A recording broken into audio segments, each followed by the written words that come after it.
Hello and welcome to another episode of Recharge Wrestling. I'm Preston. I'm here with Fisher. Hello, guys. And I think we're starting with some news actually from AEW from Dynamite last night. So Fisher, do you want to tell us about that? Yeah, well, first of all, I'm just going to say, obviously we didn't do a WrestleMania review. Apologies for that, but we did, so busy. It's hard to get all of us on the pod, and so we'll More interested in watching the show, weren't we? Yeah, and then obviously there's been loads of news on Raw. By the time we got round to it, it felt like WrestleMania was almost not irrelevant, but in the past. In the past, yeah. So we'll get to that. Man. First of all, Dynamite last night. Tony Khan had a big announcement, and I rolled my eyes when he said this because so many times he's done this and it's not been big. But for us in the UK, this was actually huge.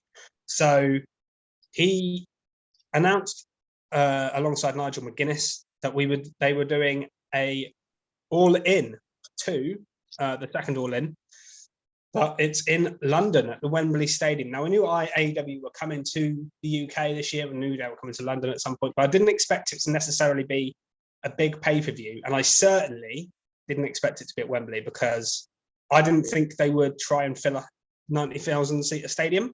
But obviously, they're confident they can do it, and fair play if they do. And yeah, we'll be looking to go. Obviously, we're going to Money in the Bank, which is a month before. So it is difficult when you've already bought WWE tickets a month before to then go to this show as well. But if I can afford it, I'll be there. What are your thoughts, Krusty?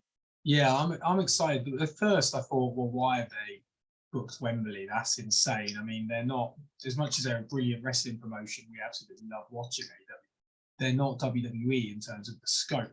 But no. I'm thinking this is quite a clever move because they're almost competing with Clash at the Castle. They've got a slightly bigger stadium, and the amount of press and popularity this could drum up, which could actually bring a lot more fans to their brand. So I think it's quite a clever move. A little bit concerned about the potential weather we might get because we have a bit of disruptive weather in the UK. Yeah, because it's only got a partial. It's got a partial closed roof, hasn't it, Wembley? Yeah, so the ramp and everything. It won't cover the pitch or the ring in this case. Not at all.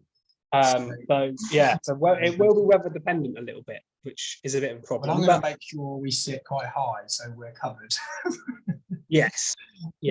Nothing to do with tickets go out in sale, I think, in May. I can't remember the exact date now. I did say it earlier to you, but I think you said 6th of May or 5th of May. Yeah, 5th or 6th. I think it's the start of May. So if you're interested in going, keep an eye out on the tickets for that, and we'll hopefully see you there.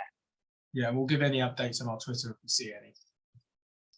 Yeah, and I'll be tweeting. I will be tweeting about this at some point, I'm sure. I haven't tweeted about it yet, but I will be. But yeah, exciting news. We could have 2 huge shows in the space of basically a month, which for the UK is just unheard of. Like Clash of the Castle last year was like our first massive wrestling show. Been to house shows, we've been to Raws and SmackDowns, but then to get Money in the Bank, it was like, wow, now we're getting this as well. It's just like we are being treated. We're the sort of cherished ground at the moment.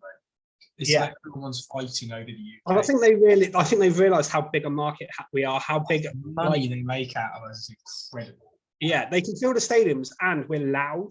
We make noise. It makes their product look good, and we seem to spend money.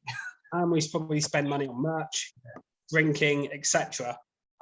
So yeah, I think that's why they love us. And obviously, there's a lot of British people involved in both WWE and AEW. Interesting, Nigel McGuinness is involved because he was a big sort of promoter. And on the poster, I noticed they've got Pac, they've got Jamie Hayter, they've got Saraya, they've got Anthony Ogogo, they've got various British people on the sort of marquee of this.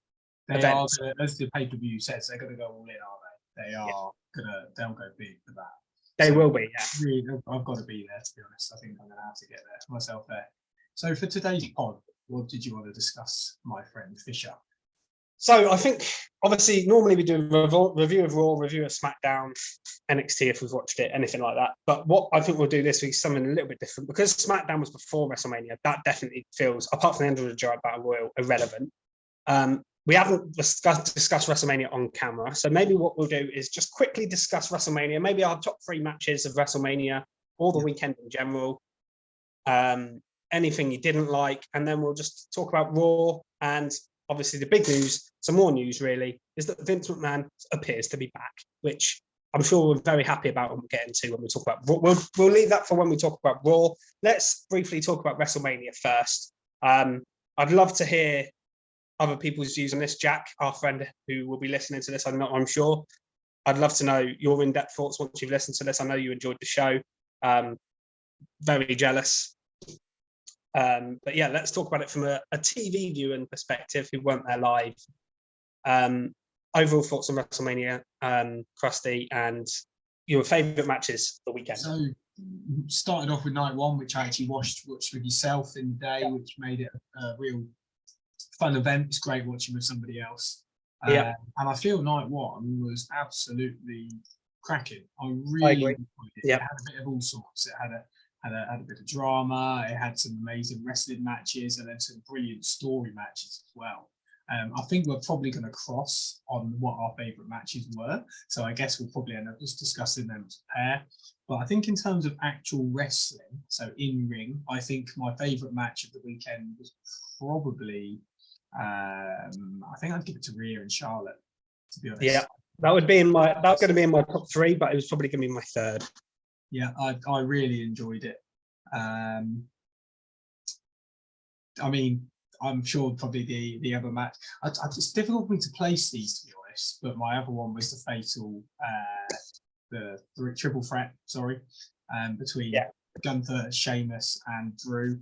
Yeah, that was going to be my number two. Absolute savage. It was a different sort of match. I think it was just real hard hitting craziness, to be honest. And then probably going to be the main event of night one, Sami Zayn, Kevin Owens versus the Usos, from more of a story angle. As much as the wrestling was fantastic, I think the actual story came to light. Yes, and importantly, we got the finish we wanted, which is why Cody v. Roman for me isn't in my top three, even though wrestling-wise and story-wise, it was brilliant. It was probably one of the matches of the weekend, but because we didn't get the finish that I didn't want. I think I'm similar to you, salty about it. Then the salt meant that it wasn't in my top three. But in terms of matches, it probably would be. But because I didn't get the finish I want, for me personally, it's not in my top three. But it certainly had all the drama and everything, didn't it? Yeah, it was brilliant. It was very good. It's just, for me, the wrong outcome. But we'll discuss that, I guess, when we get to Raw as well. Going back to my sort of top three matches, speaking of Rhea and Charlotte to start with, I think this is the first time I've enjoyed a Charlotte match, like actually being fully invested and not really taking my eyes off it, in probably 3 years or something like that. Yeah. I've really I switched off from her character, but this really showed again how good a wrestler she is. It's just a shame that the story was a little bit lackluster, or this could have been absolutely incredible. I felt very much that way about Bianca and Asuka. Their story was very lackluster. They delivered, in my opinion, a pretty good match, but I wasn't as invested. Disappointed with the result of that match again. I feel, what does Asuka do now? So let's talk about night two in general, because night two had no title changes and for me, not enough shocks. Okay, you got a return Shane McMahon, who then busted his leg by somehow twisting it. So I don't know what he did, but the nightmare. Apart from that, you didn't really get much on night two in terms of surprises, title changes. I thought night one they did really well with they had obviously the San Francisco 49er guy. They had KSI at ringside in the Prime bottle. They had some I think I'd have preferred night one to night two. Yeah, same here. I thought night one was way better. And night two just felt a little bit lackluster, I would say, apart from the main event, which I thought it was relying on, and then that didn't deliver. I love the Intercontinental Triple Threat, but the women's tag wasn't as good as the men's tag the night before. That's a match worth mentioning, actually. The men's tag was actually that was really good. Brilliant match. I really enjoyed that. It's just a shame there was no stakes really on the line for that. It was annoying because they could have made going on to Raw in a minute. They might as well have made it a number one contenders match because the people who won the men's one then challenged the next night anyway. So they might as well have done that. But overall, my thoughts on WrestleMania were it was an excellent WrestleMania. One of the best of recent years. Obviously, we have had the pandemic ones, which were nowhere near as good as normal. Not really WWE's fault on those. And then really all I've got to compare it to is last year and maybe a couple of years prior where we had one night WrestleManias. I love the 2-night format. So for me, that makes it better than a lot of the WrestleMania 34 or 35, for example. And yeah, overall I had a really good time watching it. I was just a little bit salty by the finish, which then was compounded by Raw, which I think people have been a bit too harsh on, saying it's like one of the worst Raws of all time and stuff like that. It's nowhere near that bad. There's been plenty of worse Raws. You go back to I think it's expectation. I think after WrestleMania was so good, we were all expecting debuts. We were expecting excitement. I don't think they delivered in a couple of years on Raw after Mania. No, it's not really that good anymore, I think, anyway. So maybe my expectations were a little bit too high for this. But yeah, it wasn't a great show, but there were still some good things and talking points to come out of it. So we might as well get on to those in a minute. Anything else to say about WrestleMania before we move on? I just wanted to add, actually, I was very disappointed they cut Lashley and LA Knight from the show. So was that actually supposed to go ahead? So apparently they were both supposed to be involved in a segment. I don't know if it's a match or a segment, but there was definitely something they were meant to do on the show. And this probably plays into Raw slightly. The fact that this man is now back heavily and had a known disagreement with LA Knight. And I'm a bit worried because he was being pushed and actually getting over. I have a funny feeling Vince McMahon is the sort of person that no matter how popular someone is, if he wants them done, they're done. There's a few people I'd be worried about if Vince is in creative every week. There's quite a lot. Well, anyone that Triple H brought back falls into the category because they were all pretty much released by Vince, apart from one or two that left and come back, like Johnny Gargano, even never released. But and even people like Gunther, who has had an incredible Intercontinental title run. We were hearing before Vince left that he was ready to sort of bury Gunther. So, I've got a lot of concerns. Hopefully after these matches he's had and the respect he's getting, I can't imagine turn on him. But LA Knight's not quite had that push. No, LA Knight I would worry about. I hope we see him on SmackDown, is what I'm saying. And even people like Damage Control, Legado del Fantasma, they were called up from NXT after Vince went. So I don't know what Vince would think about them. I don't know if he'd care. Do you know what I mean? It's one of those, it's very difficult to know. Yeah, so Raw's going to be a bit of a strange one, really, isn't it? It had its pros and cons, and I sort of learned over the last year or two to sometimes let them run. Because, I mean, if I'd have had my way, Roman would have lost his title probably to Seth day one. So it shows that they can work wonders with storylines. So we're going to have to let it go. I don't mind the Brock thing, but it is so Vince McMahon. And apparently though, this wasn't because Vince. So the news was after Raw. I watched Raw and I thought this is very odd. This show. There was no wrestling hardly in it. There was a commercial-free first hour. There was less than 2 minutes wrestling. That was horrible. There was not many matches at all. The main event was going to have been an amazing main event, and then they didn't do it, which kind of pissed me off. So I was like, wow, we're getting Brock and Cody teaming against Roman and Solo. That'll be a banger. And then they just didn't do the match. I'd have rather them do the match and then turned at the end. Yes, if they'd done the match and he did it afterwards, I'd have been fine with that. We just had 10 minutes of Brock beating Cody up, which got boring for me. I actually thought the beatdown itself was good, but it just felt so random. All I'm thinking is now the fact that Roman has beaten Cody, you need to build Cody back up, and the way to do that is have him beat Brock Lesnar. Yeah. So my theory on the storyline. What's your theory on the storyline? Because mine is that Paul Heyman has somehow got in Brock's ear and been like, paid him or whatever, and said, "Look, I know you have beef with Roman, but we have history with me. Yeah. Can you take out Cody for us?" Yeah. And then the storyline would be Cody has to beat Brock to get back to the title shot against Roman. Yeah. That's where I think we're going, and I'm fine with that. I think that's a good storyline. And apparently this, like I was saying, so Vince was heavily involved in Raw, changed a lot of stuff last minute, which we'll get to. This apparently wasn't one of those segments, though. So this was planned before Vince got involved. So Triple H obviously had plans for this. Whether he would have done the match or not, I don't know. But I think the Cody Brock thing was always planned. Because I don't think Brock would have been there otherwise. because he's not going to be just on the show with no plan, is he? No. You know what I mean? It's not going to be hanging around backstage like what we got for me tonight, and oh sorry Brock, we're not on the show. It's not, it's Brock Lesnar. So, but yeah, so much changes, rewrites just before the show. I've seen pictures of like people from production coming out to the commentary team and things like that, like as the show's going on, saying this is happening, this is happening. We saw the video of Seth Rollins getting his segment cut during the advert break. That was disappointing. Just looked odd because all that happened was he walked out, had his fans sing his tune, and walked off. Yeah, and apparently he was meant to do far more than that. I don't know if there was other people involved in the segment or he was going to cut promo. He had a mic in his hand and he threw it on the floor during that. So he was obviously meant to speak and he didn't end up speaking at all. He sang the song with the fans. The fans enjoyed that bit, I think, but from that point of view, it's not good when your segment's being cut. Damage Control as well were on the show. Bailey wasn't with them for some reason. Interesting. Damage Control lost as well. I think they're. Yeah, I kind of thought that was happening. On the way out. And again, if Vince is booking it, I don't think Damage Control are going to win matches, unfortunately. But apparently there was originally meant to be 2 triple threat singles matches that were going to be deciding number 1 contender for Bianca's title, and they were scrapped.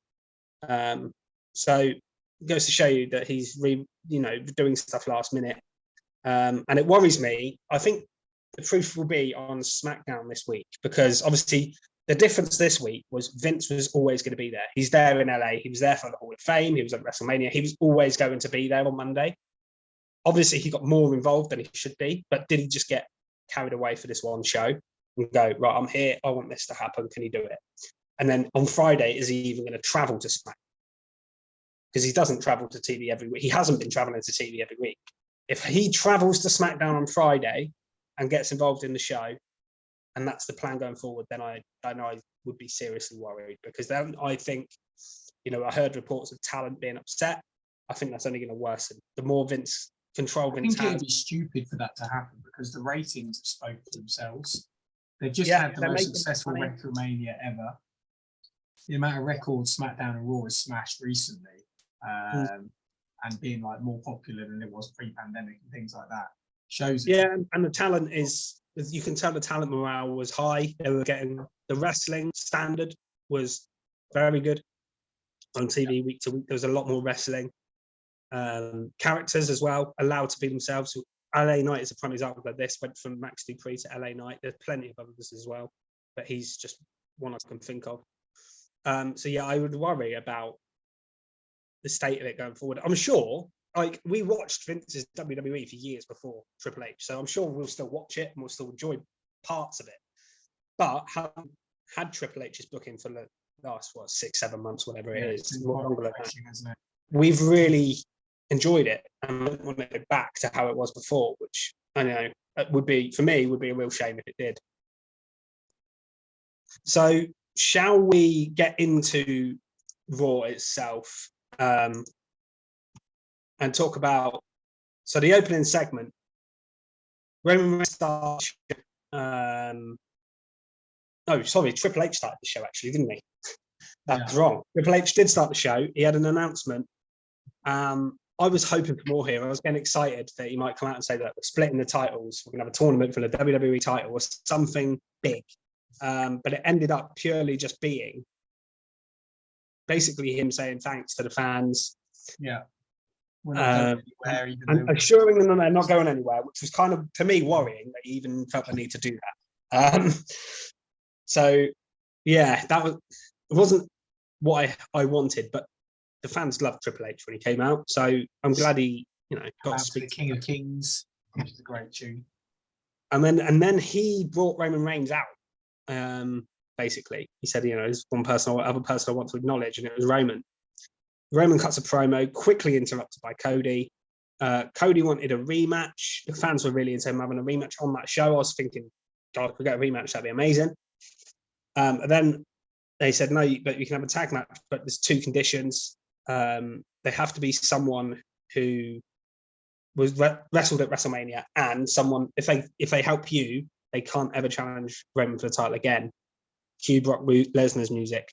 who couldn't fight Roman for the title anyway, so basically had nothing to lose, which I thought was a really smart Yeah, I was choice. actually really excited at that point. And to see Brock wrestle on TV, like, that's really rare. So I was thought, okay, this is a great choice, having Cody and Brock. And then, yeah, they were like palling it up at the start, and then that set up the main event segment for later, which we might as well go on to straight away, where they were just about to start the match. They did the entrances, they did everything, and then just as the match was about to start, Brock hits the F5 and then just carries on, absolutely destroying Cody through tables, through everything. And I guess doing a Cody story where he has to fight from underneath, do the underdog thing. And as long as it eventually leads to take Cody winning the title probably at SummerSlam, I'm guessing, then I'm okay with it. But it does feel a bit unnecessary to have done this. They could have just had him win at WrestleMania. Yeah, it felt a little bit over the top. I mean, I can see it being another good build for Cody, even beating down and then he moves his way to the top. But it was that 10-minute beatdown, maybe more. It was really long. He came out, and then, I mean, I liked him like swearing at the camera at the end. That was interesting. But yeah, it went on a bit long, and I was just disappointed we didn't get an actual match. I would have been fine with the beatdown if we got the match before it. I just think to promote that main event throughout the whole show as a big deal. This is going to be the biggest tag match in Raw history, they said plenty of times in the show, and then not to do it, I thought was a bit of a kick in the teeth and a proper Vince McMahon move, that which, yeah, I didn't like. And again, I can see why this Raw after Mania was criticised so much. I think it was exaggerated a little bit, but it was a disappointing show, especially in terms of the actual wrestling. So the first match of the night we got, and this is a classic example of the wrestling we got. We had Omos versus Elias, which lasted about 90 seconds, with Omos just squashing Elias for no real reason other than Omos to, I guess, get some heat back after his defeat to Brock. But yeah, not a lot else to say about it, is there? No, honestly, I can't really think of anything more that really is worth mentioning apart from around Roman and Brock and Cody, which, to be honest, is a bit sad because. Well, I think there was a couple of other things too mentioned that were good. One thing I did like was the involvement of Bad Bunny and the setup for. I did like this actually. So we had a long segment here with Rey Mysterio comes out, Austin Theory interrupts him. They have a decent match, nothing special, but Theory gets the win in the end.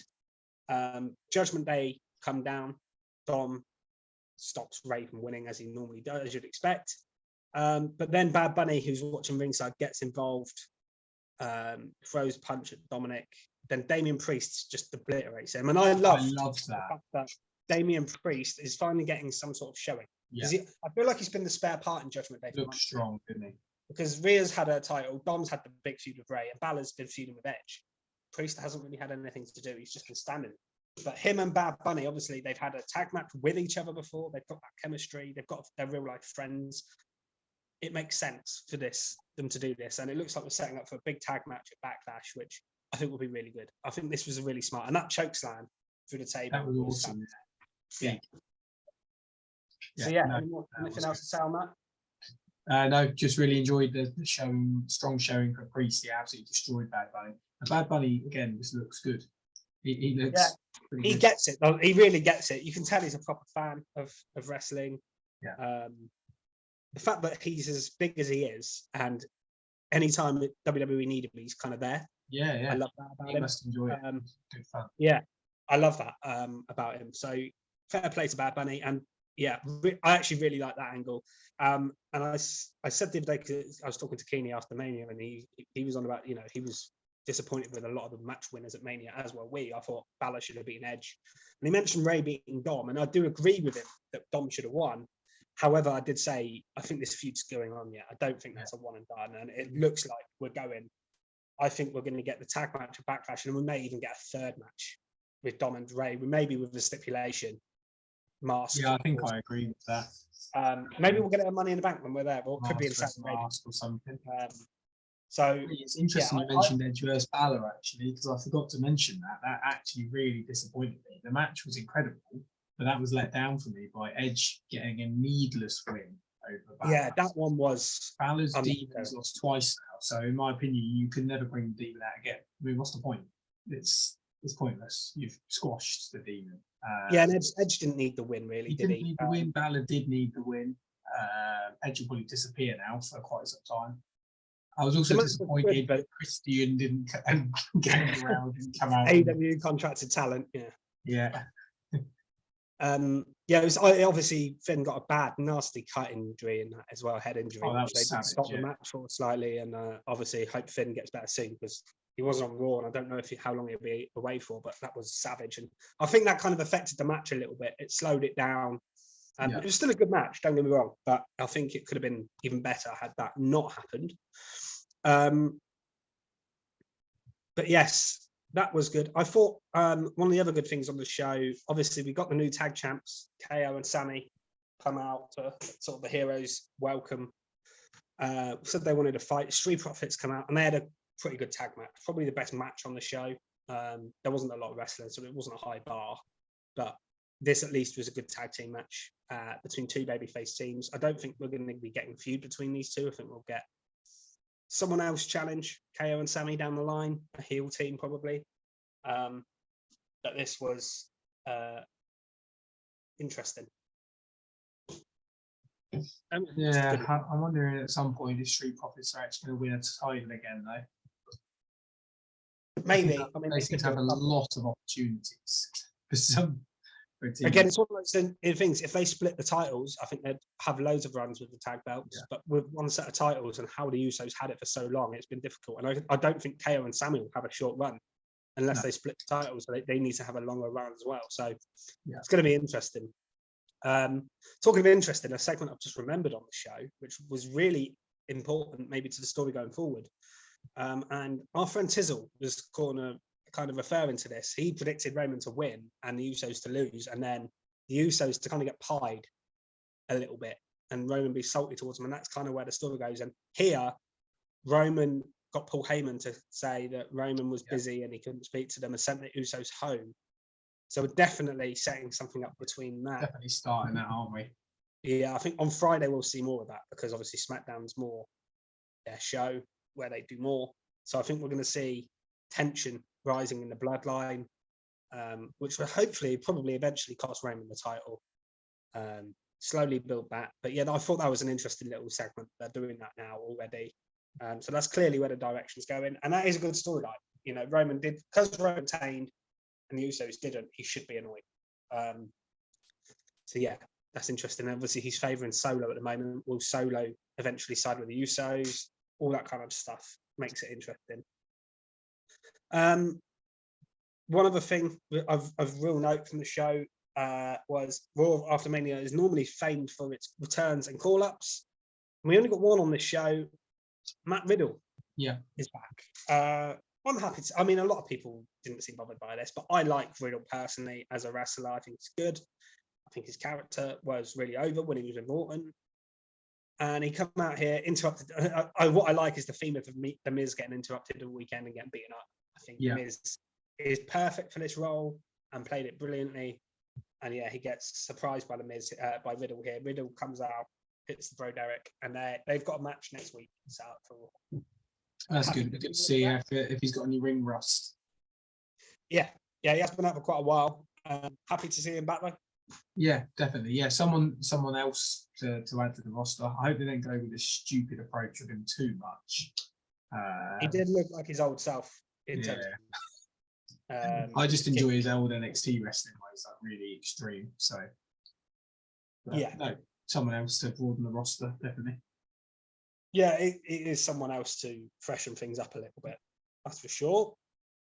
What else did we get? We got a tag team number one contenders match, which is one of the ones I said was changed. We mentioned it briefly earlier with Raquel and Liv beating Damage Control, which leads to the question: what was the point in Ronda and Shayna winning at Mania? Because I did see Shayna Baszler tweet afterwards saying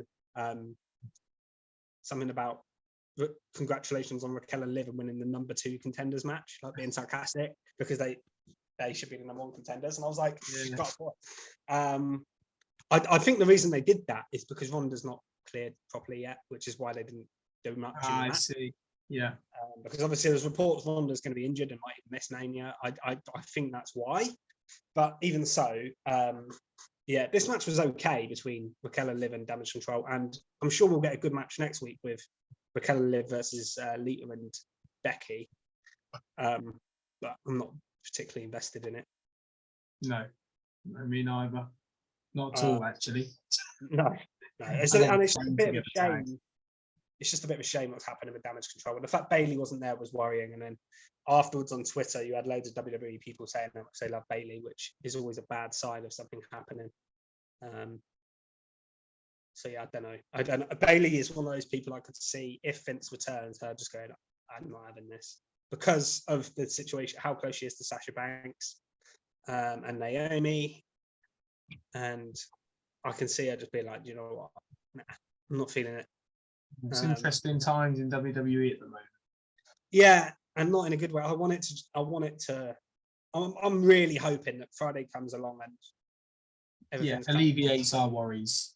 And yeah, because like Vince doesn't go to TV, just lets Triple H go on with it, and then suddenly we're back, and it was all an overreaction and everything. But yeah, like I say, if it does, I mean, we've paid to go to see Money in the Bank. I want to see a good show because we were really excited. I'm sure it will be. Money in the Bank is not. We can look forward to All In. Oh yeah, that's true. But yeah, it's all just all in. It's all in this time. All in. It's normally all out, but this All In was obviously the first show they did 5 years ago. They're doing the second All In. Yes. What else do we have? We had Bobby Lashley, just more Mustafa Ali. Again, a pointless 1 minute match. Yeah. I don't really know where they're going with this. I would like to see Bobby Lashley be the first contender whilst we're waiting for Cody to get back to, because Cody's going to face Brock, right? We're assuming Saudi Arabia probably. Roman will need a challenger. How about Bobby Lashley for it? Because they haven't done that feud yet. I think it makes sense. Babyface Bobby Lashley versus Roman Reigns. Is he babyface at the moment? Oh, I keep getting confused. He's going back and forth, doesn't he? Yeah, he's not a heel, is he? He's not really a heel. He's like a badass babyface, I would say, kind of in between though. So I think it could definitely work. Him versus. One thing we haven't really talked about in detail is the fact that Endeavor actually bought WWE. Who are the UFC. So, and because we were talking about potential challengers, and we were joking the other day, maybe like Conor McGregor. Well, Conor McGregor has actually been having interactions with Roman Reigns. Yeah, and Paul Heyman already on Twitter, and I could certainly see Conor McGregor versus Roman Reigns happening. Yeah, I wouldn't put it past them. So you've got Saudi Arabia, you've got SummerSlam coming up, and if they really, really wanted to, they could wait to WrestleMania. But I can't see Roman holding on for that long to the title.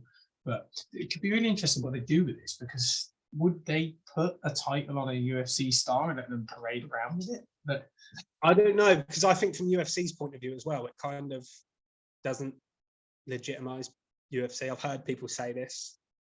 Well, it's entertainment versus full-on combat sport. And I know UFC, but someone like Conor McGregor is fine because he's almost on the level of like Logan Paul now. Really, he does fight, but very rarely. And he's a celebrity. I don't think there'll be too much crossover, but I think they'll do a bit of crossover. But I hope not too much, because I don't want to just see a complete UFC invasion in WWE. I don't want to see that personally. But yeah, it is interesting to see what happens going forward. Obviously, they've combined their two companies into sort of one company almost, and that should be interesting going forwards.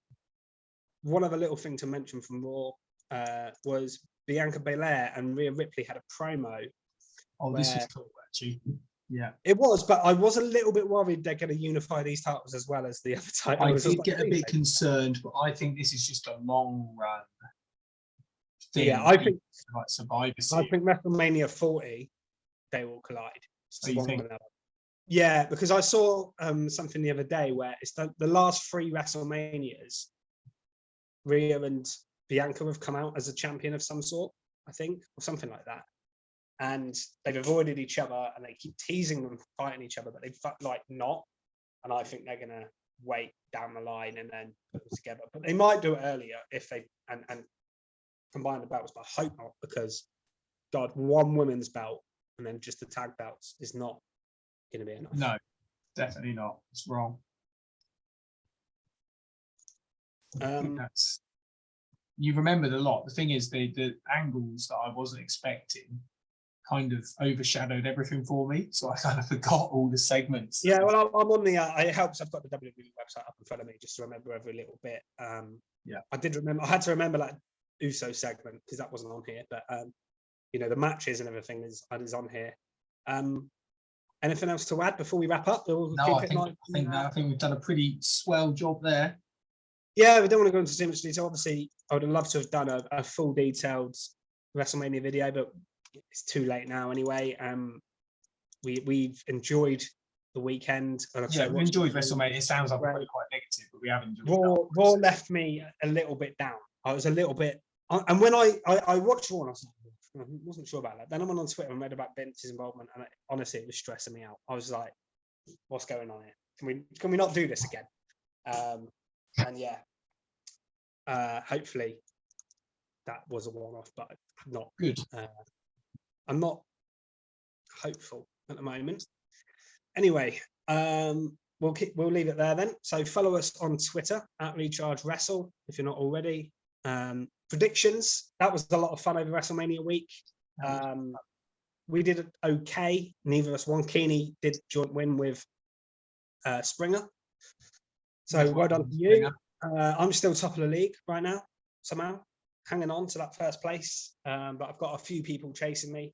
It's quite close compared to last year, where it was like a few people just at the top and then a massive drop. It's really tight at the moment. It's good. I think it's because we're just doing WWE shows, because AEW shows half the people don't predict, and I think that really skews it as well. So it's really interesting. So thank you for taking part in predictions, and if you want to take part in the future, Backlash will be our next one. So keep an eye on our Twitter for that. Like us and subscribe on YouTube if you haven't already. If you're watching on YouTube, give us a like and subscribe, or find us at Recharge Wrestling on there. And yeah, we'll see you soon. Thanks, everyone. Bye. Goodbye.